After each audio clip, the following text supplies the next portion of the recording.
Hello झपलू Paplu टपलूस। तो आज हम लोग पढ़ने वाले हैं प्रोबेबिलिटी चैप्टर का वन शॉट करने वाले हैं, जिसमें कि हम लोग इस प्रोबेबिलिटी चैप्टर को पूरी तरीके से ख़त्म कर देंगे कम से कम समय में।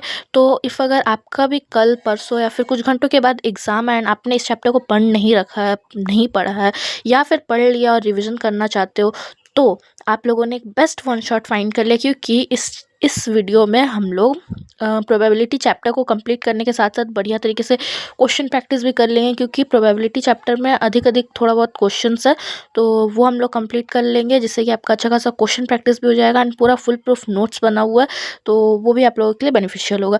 तो वीडियो में एंड तक बने रहिएगा। एंड वीडियो कैसा लगा, कुछ समझ में आया नहीं आया, तो वो भी कमेंट करके बता दीजिएगा। अच्छा नहीं लगा या फिर कुछ भी डाउट हो तो वो भी कमेंट कर दीजिएगा। चैप्टर पढ़ने के बाद अगर आपको कोई भी डाउट रहता है तो आप कमेंट कर दीजिएगा, क्योंकि मेरे को पता है मेरे इस पे वीडियो पे उतने व्यूज़ आने वाले नहीं हैं, तो 2-4 जितने भी लोग होंगे तो आप लोग कमेंट कर दीजिएगा अपना डाउट, मैं वो सॉल्व कर दूँगी। ओके, तो चलिए स्टार्ट करते हैं। एंड इफ़ अगर आप न्यू हो चैनल पे तो प्लीज़ प्लीज़ प्लीज़ मेरे चैनल को सब्सक्राइब कर दीजिएगा। ओके, तो चलिए अब पढ़ना स्टार्ट करते हैं। तो प्रोबेबिलिटी चैप्टर का सबसे पहले इंट्रोडक्शन पार्ट से स्टार्ट करते हैं। तो पहले मैं आप लोगों को एक चीज़ बता देती हूँ, अगर आप किसी भी एंट्रेंस एग्ज़ाम के लिए या फिर किसी भी एंट्रेंस एग्ज़ाम के लिए या फिर किसी ऐसे एग्ज़ाम के लिए प्रिपेयर कर रहे हो जिसमें कि एमसीक्यूज़ आने वाले हैं, तो आपको इन डेफिनेशंस का कोई भी ज़रूरत नहीं है, कोई भी काम का नहीं है। ये डेफिनेशंस सिर्फ समझ लीजिए कि ये चीज़ें क्या होती हैं, क्योंकि डेफिनेशन याद करने से सिर्फ और सिर्फ बोझ बढ़ेगा, याद करने का कोई ज़रूरत नहीं है। सिर्फ और सिर्फ ये समझ लीजिए कि हाँ, रैंडम एक्सपेरिमेंट क्या होता है एंड डेफिनेशंस वगैरह याद करने का ऐसा कोई नीड नहीं है। ठीक है, तो चलिए स्टार्ट करते हैं। सबसे पहले रैंडम एक्सपेरिमेंट क्या होता है। रैंडम एक्सपेरिमेंट को हम लोग इफ़ अगर शॉर्ट एंड सिंपल में बोले तो जिसका रिजल्ट आपको पता हो। जैसे कि एक एग्जांपल लेकर के समझते हैं, टॉसिंग अ कॉइन। इफ़ अगर आप एक कॉइन को टॉस करो तो या तो फिर हेड आएगा या तो फिर टेल आएगा। अब इसके अलावा कुछ और तो आ नहीं सकता है, तो ये रैंडम एक्सपेरिमेंट के अंदर आएगा। एक और एग्जांपल देखते हैं, थ्रोइंग अ डाइस। अब एक डाइस को आप थ्रो करोगे तो 1 2 3 4 5 6 इन नंबर्स में से ही कुछ आ सकता है, तो ये भी रैंडम एक्सपेरिमेंट के अंदर आएगा। अब नेक्स्ट है outcome. A possible results of a random experiment is known as outcome, यानी कि रैंडम एक्सपेरिमेंट का एक पॉसिबल रिजल्ट, बेसिकली रिजल्ट, उसी को हम लोग आउटकम कहेंगे। अब सैम्पल स्पेस थोड़ा सा ध्यान से सुनना है आप लोगों को, ये थोड़ा है इंपॉर्टेंट, उतना इंपॉर्टेंट नहीं है बट हाँ, हर जगह पे इसका यूज़ होगा, तो ये कॉन्सेप्ट थोड़ा सा इंपॉर्टेंट है, तो ये अच्छे से सुनिएगा। Set of all possible outcomes of a random experiment, it is generally represented by S, यानी कि किसी भी रैंडम एक्सपेरिमेंट के सारे पॉसिबल आउटकम्स का कलेक्शन। जैसे कि आप लोगों ने सेट्स में भी पढ़ा होगा, जिन लोगों ने सेट्स में पढ़ा है उन लोगों को अच्छे से पता होगा कि ये मान लीजिए कि हम एक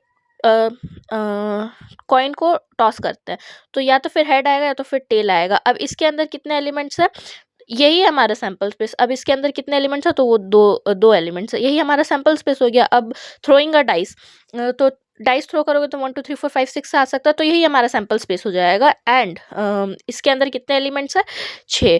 ठीक है, अब एक क्वेश्चन कर लेते हैं। Right the sample space of the experiment, a coin is tossed and A dice is throne.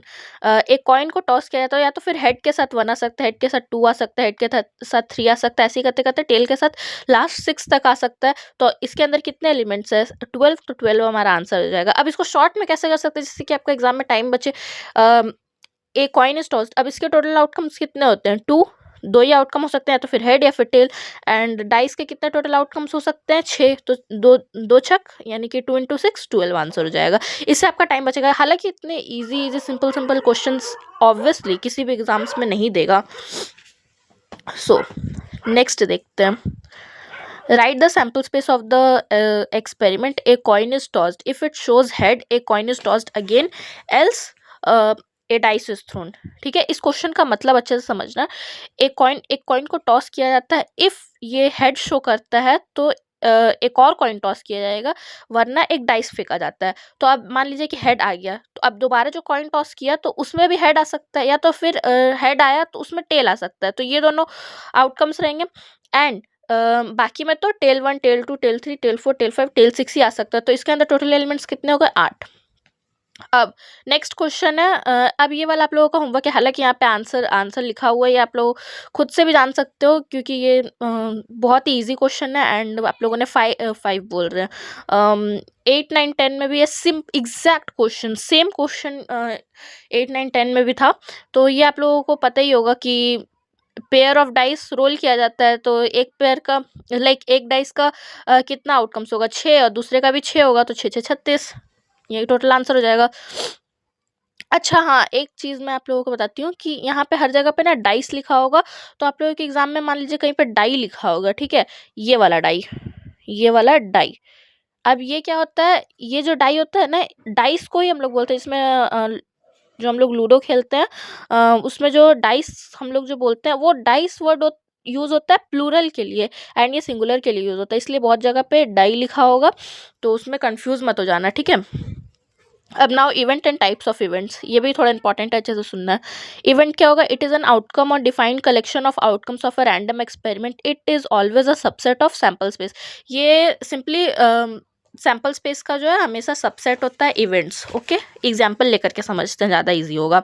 Tossing a coin twice, एक कॉइन को आप दो कॉइन को साथ में टॉस करोगे, ठीक है, यानी कि एक ही कॉइन को 2 बार टॉस करोगे, तो सैम्पल स्पेस क्या हो जाएगा, हेड आ सकता है, उसके साथ हेड आ सकता है, हेड आ सकता है, टेल आ सकता है, टेल हेड टेल टेल, ठीक है। अब ए एक इवेंट दिया हुआ है गेटिंग एटलीस्ट 1 हेड, तो क्या क्या हो जाएगा, head head head tail tail head. B एक इवेंट दिया हुआ गेटिंग 2 टेल्स, तो वो तो उसमें एक ही आएगा, टेल टेल। अब ये वाला चीज, अब नेक्स्ट जो है, ये आप लोगों ने सेट्स में भी पढ़ रखा है, इफ एन ऑफ एस, ठीक है, सैम्पल स्पेस का ये के है, then total number of events associated with the sample space is 2 का पावर के। अब एक क्वेश्चन करते हैं, tossing a dice thrice, okay, find the total number of events that can be associated with the sample space. अब 3 बार ये किया जाता है, तो एक डाइस में 6 नंबर, दूसरे में भी 6 नंबर, और तीसरे में भी 6 नंबर, यानी कि 6 का पावर 3, यानी कि 216, ये के हो गया। अब टोटल नंबर ऑफ इवेंट्स क्या हो जाएगा, 2 का पावर के, यानी कि 2 का पावर 216। अब ये चैट जीपीटी से पूछना है कि इसका वैल्यू क्या है, बहुत भयंकर वैल्यू होता है 2 का पावर 216 का। अब टाइप्स ऑफ इवेंट्स में सबसे पहले impossible event, event 5 is called impossible event, यानी कि प्रोबेबिलिटी ऑफ इम्पॉसिबल इवेंट हमेशा 0 होता है, यानी कि इम्पॉसिबल यानी कि पॉसिबल ही नहीं है, हो ही नहीं सकता। अब एक एग्जांपल से समझ जाओगे आप, टॉसिंग अ कॉइन ट्वाइस, एक कॉइन को आप 2 बार फेंकते हो, तो क्या आ सकता है, head head head head head tail tail head, या फिर टेल टेल। अब एक इवेंट दिया हुआ गेटिंग मोर देन 2 हेड्स, 2 से ज़्यादा हेड तो पॉसिबल ही नहीं है, क्योंकि आपने 2 ही बार कॉइन को टॉस किया है, तो ये क्या हो जाएगा, 5 हो जाएगा, इम्पॉसिबल इवेंट। अब हाँ, कोई ये कमेंट नहीं करेगा कि इम्पॉसिबल भी अपने आप में कहता है आई एम पॉसिबल, नहीं भाई, यहाँ पे नहीं चलता है वो, तो इम्पॉसिबल इवेंट, ठीक है। अब sure event, the whole sample space is known as sure event, पूरा सैम्पल स्पेस ही श्योर इवेंट के नाम से जाना जाता है। ओके, नाउ एक डाइस को आप थ्रो करोगे, तो getting a natural number less then 7, तो ये क्या क्या हो जाएगा इवेंट ए में, 1 2 3 4 5 6, ठीक है। तो प्रोबेबिलिटी ऑफ, और ये पूरा सैम्पल स्पेस ही होता है, तो एक चीज़ याद रखना है कि प्रोबेबिलिटी कभी भी 0 से छोटी, यानी कि नेगेटिव 0 से छोटी या फिर 1 से बड़ी नहीं हो सकती, हमेशा 1 तक ही रहेगी, ठीक है। 0 याद रखना, 0 से छोटी नेगेटिव, नेगेटिव 0 से छोटी और 1 से बड़ी प्रोबेबिलिटी कभी भी नहीं हो सकती है, ठीक है। तो प्रोबेबिलिटी ऑफ श्योर इवेंट क्या होता है, हमेशा 1 होता है। अब सिंपल इवेंट, सिंपल सा है, number of outcomes in simple event is 1, इसको एलिमेंट्री इवेंट भी बोलते हैं, यानी कि जिस इवेंट में सिर्फ एक आउटकम हो, जिसके अंदर सिर्फ एक एलिमेंट आ रहा हो, जैसे कि टॉसिंग अ कॉइन ट्वाइस, एक कॉइन को आपने टॉस किया एंड एक इवेंट जो गेटिंग 2 हेड्स, तो इसके अंदर एक ही एलिमेंट आ रहा है, एक ही आउटकम आ रहा है, तो ये सिंपल इवेंट हो जाएगा। सैम्पल स्पेस है वो, और ये सिंपल इवेंट है, ध्यान रखना, ठीक है, कंफ्यूज नहीं होना है।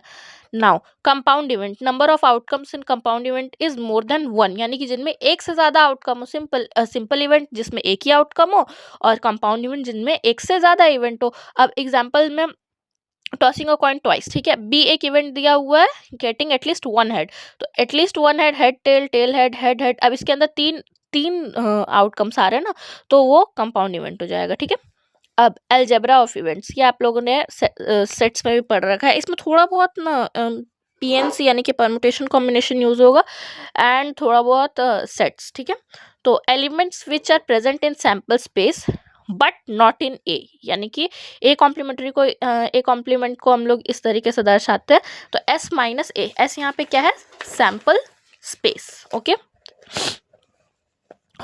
तो अब एक एग्जांपल है थ्रोइंग अ डाइस। अब A getting a number greater than और इक्वल टू 5। तो सैम्पल स्पेस तो हमारा 1 2 3 4 5 6 हो गया। अब ए क्या हो जाएगा हमारा, ए एक इवेंट दिया हुआ है ग्रेटर देन और इक्वल टू 5, तो 5 और 6। अब एस माइनस ए, यानी कि एस में से वो एलिमेंट्स हटा दो जो कि ए में प्रेजेंट है। 5 और 6 प्रेजेंट है, तो 5 और 6 को हम लोग हटा देंगे तो क्या बचा, 1 2 3 4। तो ए कॉम्प्लीमेंट क्या हो जाएगा, 1 2 3 4। अब ए यूनियन बी का आप लोगों को बहुत ही अच्छे तरीके से पता है, सेट्स में सबको पढ़ रखे हैं A union B and A intersection भी, बहुत ही लाइक ए यूनियन बी और ए इंटरसेक्शन भी सब लोगों ने सेट्स में भी पढ़ रखा होगा। जिन्होंने नहीं पढ़ा है मैं बता देती हूँ। जैसे ए यूनियन बी दिया हुआ है, ए में जो भी एलिमेंट्स है एंड बी में जो भी एलिमेंट्स है उन सबको साथ में लिखना यूनियन, यानी कि साथ में लिखना इज ए यूनियन बी। लेकिन जैसे 4 इसमें भी है, 4 एंड 6 इसमें भी है, 4 एंड 6 इसमें भी है, तो वो एलिमेंट्स रिपीट नहीं होंगे, ठीक है, एक ही बार लिखना है। तो अब जैसे कि ए में इवेंट दिया हुआ है getting a number greater than 3, तो क्या हो जाएगा, ए 4 5 and 6 and be getting a even number, यानी कि 2 4 6। अब इन दोनों का यूनियन करना है,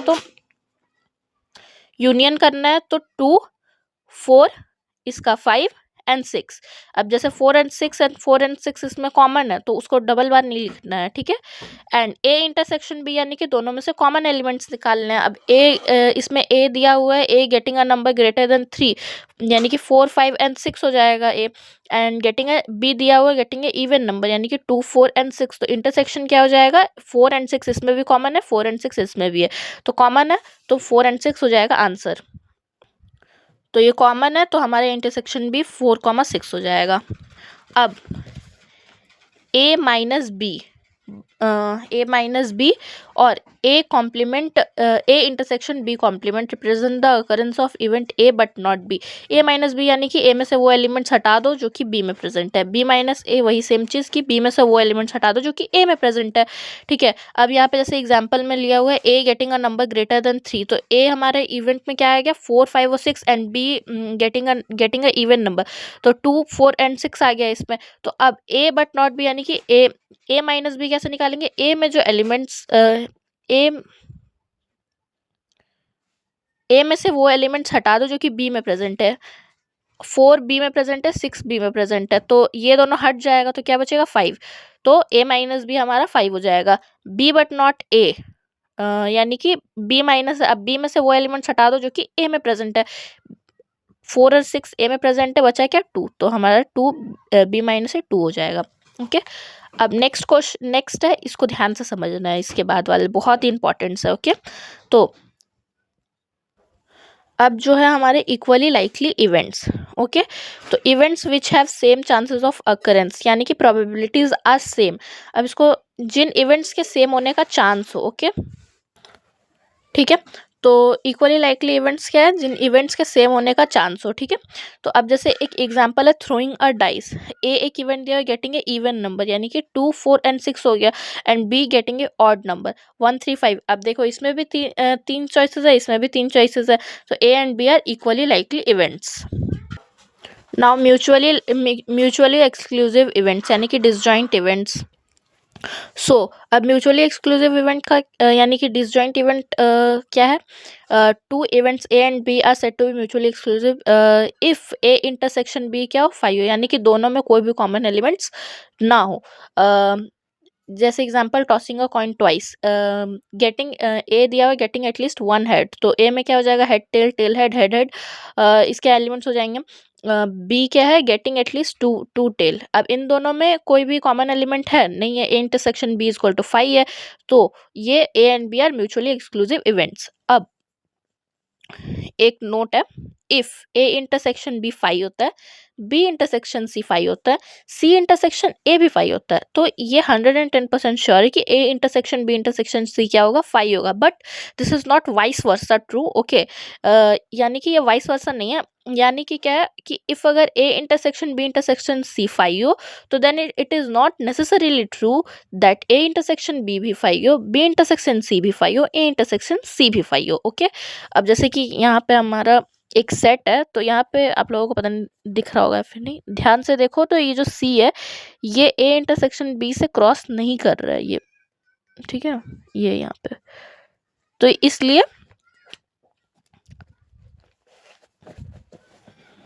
नहीं है वो, क्या कहते हैं उसको, नेसेसरीली ट्रू नहीं है कि intersection B intersection C phi हो, तो ए इंटरसेक्शन बी भी फाई हो, बी इंटरसेक्शन सी भी फाई हो, इंटरसेक्शन सी भी फाई हो. दौरा पड़ता है मेरे को समय समय पे. अच्छा, next exclusive events. If event 1, event 2, event 3 up to event n are n events associated with a sample space. तो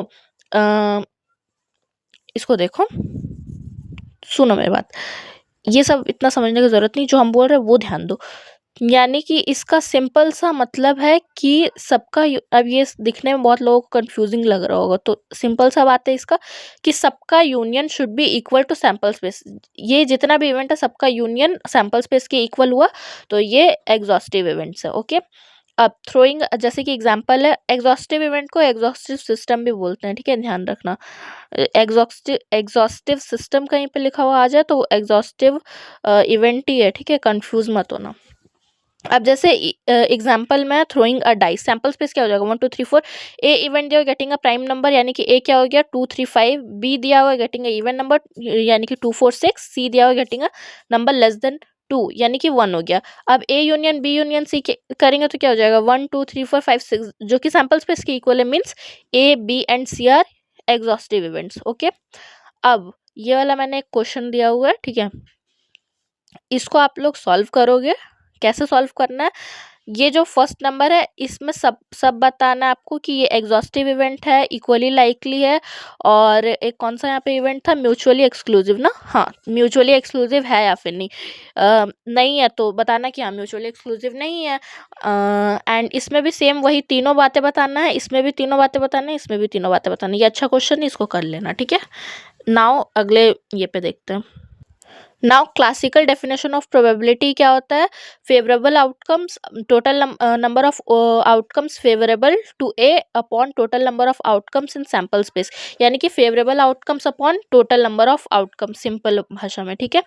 अब probability of non occurrence of event A is equal to number of outcomes in A complement upon total number of outcomes, ठीक है. अब इसको हम लोग ऐसे लिखे हैं, ठीक है, इतना ये करने का जरूरत नहीं, सिंपल सा एक लाइन याद रखना आप लोगों को, probability of A plus probability of A bar is equal to 1. उसको बार पढ़ते सबको पता ही है, इज इक्वल टू 1. ये लाइन याद रख लेना, ये थोड़ा सा लाइक क्वेश्चंस वगैरह में यूज हो सकता है, तो ये वाला लाइन याद रखना है आपको, ठीक है. इधर भी हम बता दे रहे हैं वैसे, तो यानी कि इसको हम लोग कैसे लिख सकते हैं, N of S minus N of A upon N of S, यानी कि यहाँ पे ये क्या है, सैंपल स्पेस है एस, ठीक है. तो प्रोबेबिलिटी ऑफ ए कॉम्प्लीमेंट और probability of A bar is equal to 1 minus N of A upon N of S. तो probability of A bar is equal to 1 minus probability of A. तो ये one जो है ये minus में इधर चला जाएगा तो प्लस हो जाएगा. Probability of A plus probability of A bar is equal to 1, ठीक है. अब एक क्वेश्चंस करते हैं. अब लगभग पूरा थ्योरी खत्म है, बस क्वेश्चंस प्रैक्टिस होगा, ठीक है. तो एक dice is thrown, find the probability of getting a number less than equal to 4. Sample space 1 2 3 4 5 6 हो जाएगा. ए क्या हो जाएगा 1 2 3 4 इक्वल टू है, ध्यान रखना इक्वल टू है तो 1 2 3 4, वरना पूरा आंसर गलत आ जाएगा, ठीक है. तो इसमें टोटल कितने एलिमेंट्स है 6, इसमें टोटल 4 एलिमेंट्स है, तो प्रोबेबिलिटी क्या होता है favourable outcomes upon total number of outcomes, तो 4 अपॉन 6 2/3 आंसर हो जाएगा. अब नाउ ये वाला क्वेश्चन थोड़ा सा कंफ्यूजिंग हो सकता है, तो इसको ध्यान से सुनना है. A leap year is selected at random, find the probability that it has 53 Sundays, and इसके आगे भी कुछ क्वेश्चन है, ठीक है. इसी का ABCD है। तो हमारे लीप ईयर में कितने डेज होते हैं? 366। अब इसको 7 से हम लोग इफ अगर डिवाइड करेंगे तो 52 आएगा, यानी कि 52 क्या है? 52 वीक्स, एंड रिमाइंडर क्या आ जाएगा? 2 आ जाएगा। तो 52 वीक्स एंड 2 डेज रहेगा। अब वो 2 डेज क्या क्या हो सकते हैं? अब वो 2 डेज संडे एंड मंडे हो सकते हैं, मंडे एंड ट्यूसडे हो सकते हैं, ट्यूसडे एंड वेनेसडे हो सकते हैं, वेनेसडे और थर्सडे हो सकते हैं, थर्सडे फ्राइडे हो सकते हैं, फ्राइडे एंड सैटरडे हो सकते हैं, सैटरडे एंड संडे हो सकते हैं। ठीक है, अब ये हमारे टोटल आउटकम्स हो गए, कितने हैं? 7 है। ओके, अब 53 संडेज का प्रोबेबिलिटी क्या है? अब इस 52 वीक्स में सारा संडे आया, ठीक है, हर एक संडे आया, हर एक मंडे आया, पूरा वीक से, यानी कि पूरा वीक के 7 दिन है। तो ये टोटल आउटकम्स हमारे रहेंगे। तो 53 संडेज का क्या क्या है? अब यहाँ पे एक संडे आ सकता है और यहाँ पे एक संडे आ सकता है, यानी कि 2 बार आ रहा है, यानी कि 2 अपॉन टोटल आउट फेवरेबल में 2 हो गया, एंड अपॉन टोटल आउटकम्स कितना है? 7 है। ओके, नेक्स्ट देखते हैं कि 53 संडेज एंड 53 मंडेज है, ठीक है, एंड और यहाँ पे और है, तो उसमें कंफ्यूज नहीं होना है।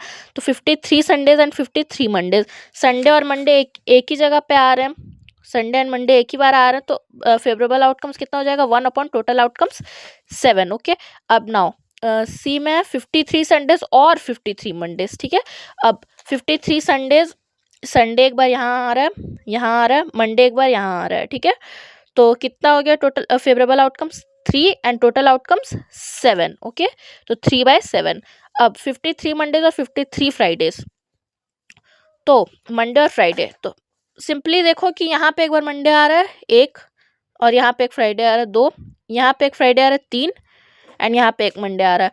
4 बार आ रहा है 2 बार मंडे आ रहा है, 2 बार फ्राइडे आ रहा है, तो 4 हो गया टोटल फेवरेबल आउटकम्स, 4 हो गया, एंड टोटल आउटकम्स कितना हो जाएगा? 7। ठीक है, अब नाउ एक क्वेश्चन है, ठीक है, पता नहीं दाग कहाँ से आ गया।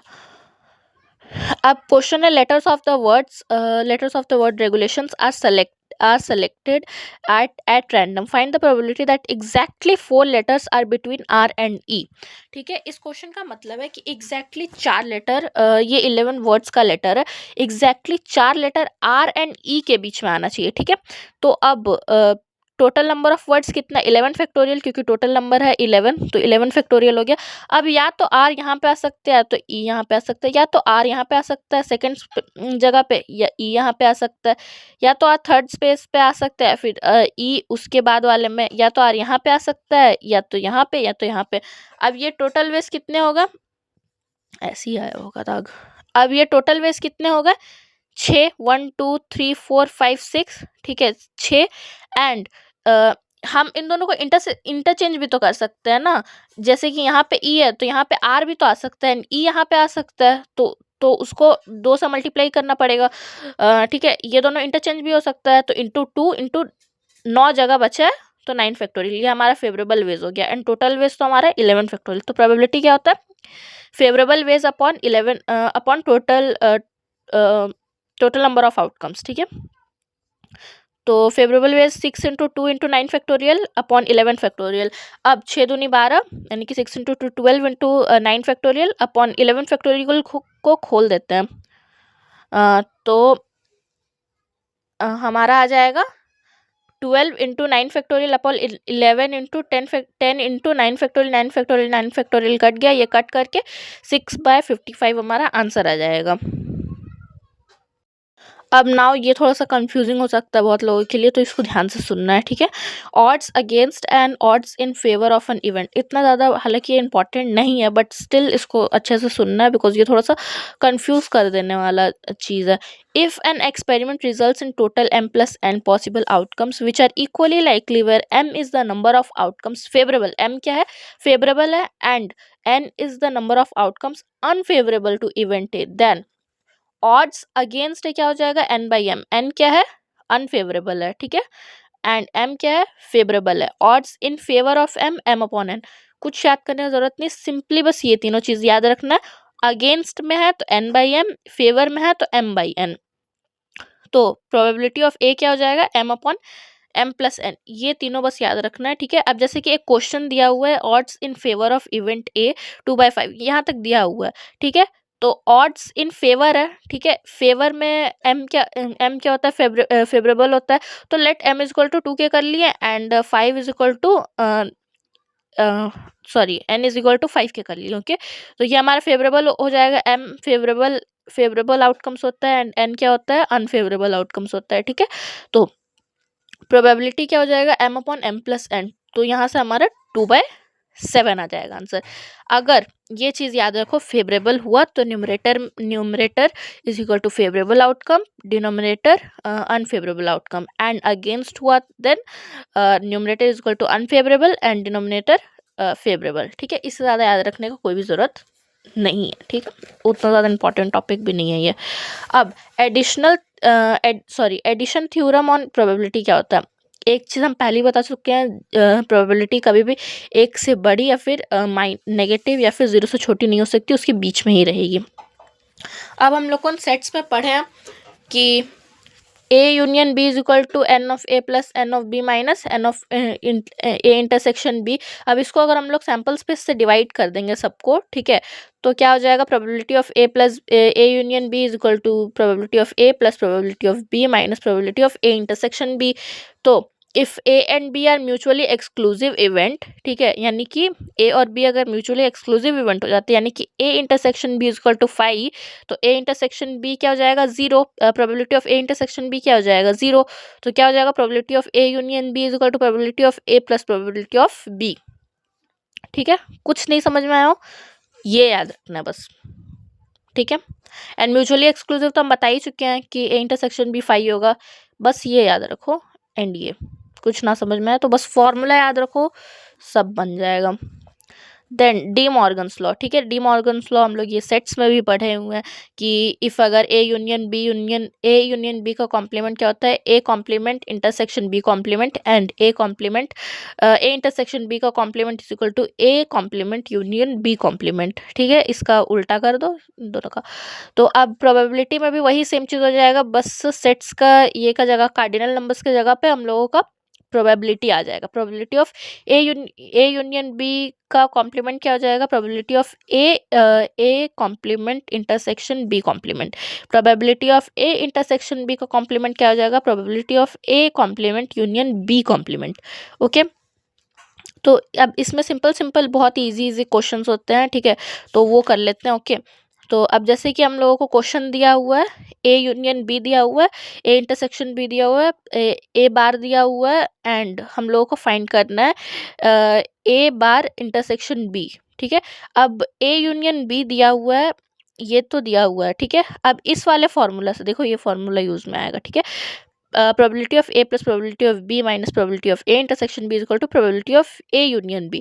प्रोबेबिलिटी ऑफ ये सेम फॉर्मूला लिखे एंड A यूनियन B क्या दिया हुआ, 3/4 दिया हुआ है, ठीक है। तो हम लोग इधर 3/4 लिख दिए, ओके। अब इसको सॉल्व करेंगे,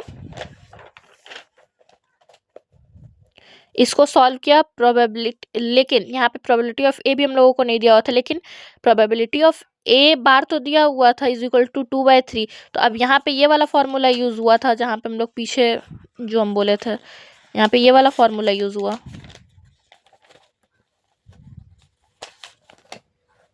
ये वाला, ये देखो ये वाला फॉर्मूला यहाँ पे यूज हुआ है, ठीक है। तो 1 minus probability of A is equal to 2/3 हो गया, तो प्रोबेबिलिटी ऑफ ए क्या निकल के आया, 1/3। अब यहाँ पे ए भी बैठा दिए, probability of A plus probability of B, and A intersection B तो ऑलरेडी दिया हुआ था, प्रोबेबिलिटी ऑफ बी भी निकल गया। तो A complement A bar intersection B क्या हो जाएगा, यहाँ पे देखो कि एक बार इंटरसेक्शन बी क्या हो जाएगा, ये तो b माइनस ए ही होता है। तो अब देखो ये जो है पूरा, ये तो b का ही आ रहा है, बस b में से ये क्या आ रहा है, प्रोबेबिलिटी ऑफ b पूरा b ही आ रहा है माइनस, बस ए इंटरसेक्शन b करना है। तो प्रोबेबिलिटी ऑफ b हम लोग निकाल चुके हैं, 2/3 माइनस ए इंटरसेक्शन b तो हम लोगों को दिया ही हुआ है 1/4 क्वेश्चन में। तो यहाँ से हमारा आंसर आ जाएगा 5/12, ओके।